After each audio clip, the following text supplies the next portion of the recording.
Kiharu Member of Parliament Ndindi Nyoro has been rated as the top performing among members of Parliament. A poll. Watoto wa Kiharu wanasoma shule ambazo zinakaa kama hata ni bora kuliko academies.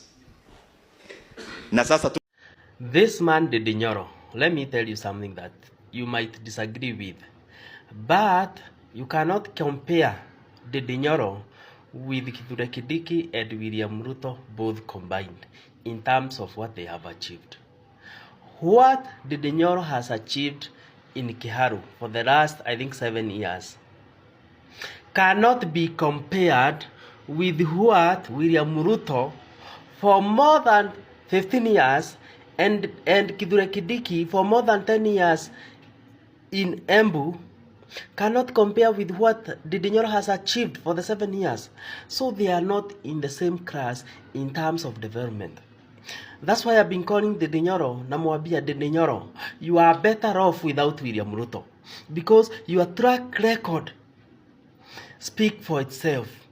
Your potential is beyond these two men. Go, come out of this cocoon of William Ruto. Don't be intimidated by anybody in this government. You are beyond their class.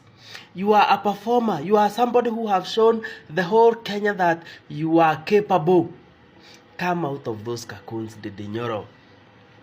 Come out, please. Tafadhali, kuja. Toka nje. Let people appreciate and honor your performance. They will work with you. Brand yourself. Brand yourself to become somebody who can become deputy president or a president of the Republic of Kenya. Remember, in Mount Kenya we have a very big vacuum. Fight for it. Speak with those in leadership who are loyal to the community. Speak with Uhuru Kenyatta. He understands and knows your potentials. He is one of the people who can mentor you, who can help you have support from the ground. Ndindi Nyoro, you are beyond this government. Your performing capacity is beyond UDA government. All our primary schools are fully done and renovated and tiled. Our day secondary schools, you know, we have Kiharu Masomo Bora, which takes care of over 14,000 learners who only pay 1,000 shillings per term. The rest is catered for by Kiharu and GCDF. Na kwa hiyo pesa wanafunzi wanakula shule. We do all those things because we want education and quality education to be accessible to all the learners in Kiharu and beyond. And that is why hata wale watu wanakuja kusomea Kiharu, hata kama wazazi wao hawatoki Kiharu, huwa hawatuwaitishi ID number. Wanalipa tu hiyo 1,000 kwa sababu yule anavuka ngongo kuja kusomea Kiharu. Anakuja kwa sababu hera haipatikani kwa wingi kwao, na pia ako na kiu ya elimu. Obviously everybody knows, it's in the public domain, that the chair of budget, Ndindi Nyoro, the MP for the area, is the best performing MP quite a few times, and that's in the utilization of CDF. So when I saw it was posted on our wall, I said, you know what, my team is, even though we have NGAF, it's a completely different mandate, we should come here and learn from each other. And I've learned a lot, especially, I mean, for me, I think every MP in Nairobi should really look into this model because, one, you bring the fee down to 1,000 shillings, so it's affordable. Right now, people are struggling with resources. The second thing is the retention. The amount of children that come, you've got 100% retention of students. So I think that's something that we should consider because we've got a lot of dropouts, a lot of children that don't finish school, and a lot of children that are chased from school. I know that the county of Nairobi is doing a program on Dishi, which is to provide food. But in Nairobi, we've got other challenges being community-based schools and faith-based schools. So, but all in all, if we can make it work for the public schools with a new mandate by the Ministry of Education to increase the classrooms in Nairobi, to make sure that we have a transition from primary to secondary. For me, just being here with my team, the NGAF team, we learnt a lot, and we also know that we can share with each other. So the fact that Mheshimiwa here is willing to share his experience, his knowledge. I mean, he did tell us that when he joined Parliament for the first 2 years, it was like, what do I do? You know, you don't come in knowing exactly what to do because you find a system that's set. but he worked with it. And the key takeaway for me is data, data, data. Data informs your programs and your plans, and as long as you collect that data. And then also, change is never easy. For him to get all the teachers to agree, all the contractors to agree, to involve the community in terms of doing the projects, you know, the labor project that, system that he has, it's all been talking. If everybody gets to want the best for the country, the best for the citizens, we... Watoto wa Kiharu wanasoma shule ambazo zinakaa kama hata ni bora kuliko academies. Na sasa tuko na mpango pia ya kuendelea kumalizia kwenye imebaki kidogo kidogo.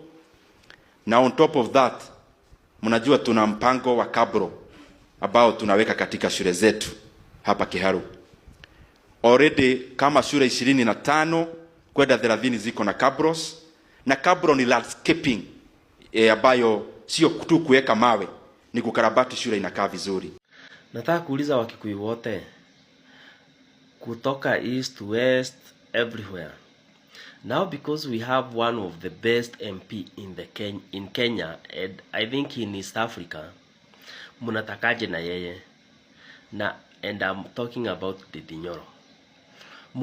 Muko na mipango gani kuhusu huyu MP? Because tell me how the guy has managed to improve, repair all schools in his constituency. Akamanage kuwekea watoto tiles, pavement, landscaping kwa hizo mashule, yani zinakaa very smart, mabati mpya, everything.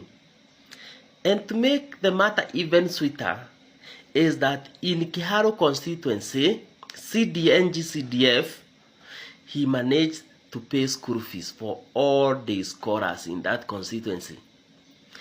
Yani wao wanalipaga just 1K.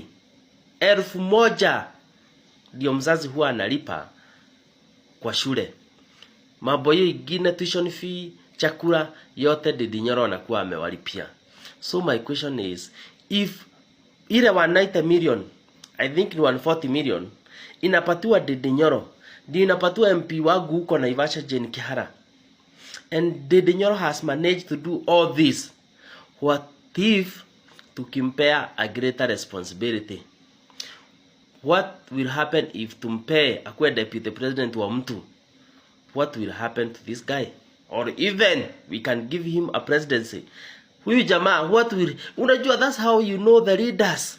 If a guy can manage 140, 120 million, ifanye all that job, what do you expect him to do with trillions? Nimewaachia hiyo mufikirie, but the future mimi tuna... We are very grateful today to have hosted our colleagues here in Kiharu. This primary school is called Nyakihai Primary School. It is one of our public primary schools. And we are glad about the work that we were able to do over the December holiday. We basically hosted our colleagues because we keep learning from each other. I learn a lot from interactions with my colleagues, members of parliament. I also visit their constituencies. And we were glad today to also host them for the same exercise that we always do as members of parliament. So basically, this one we call it peer-to-peer learning, because there is no one who is more superior than the other, but we keep on learning. The successes of this one, we learn from the success of the other one, because after that then Kenya becomes a much better place.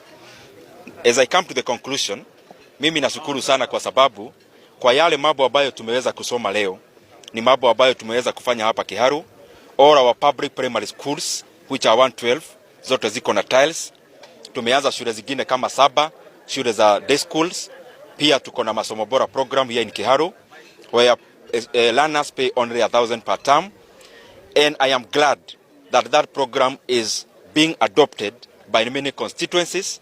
And to cite even one is, for example, Kipipiri constituency, even Kiaba, Thika Town, and all the others who have come here before, and they are already implementing those programs.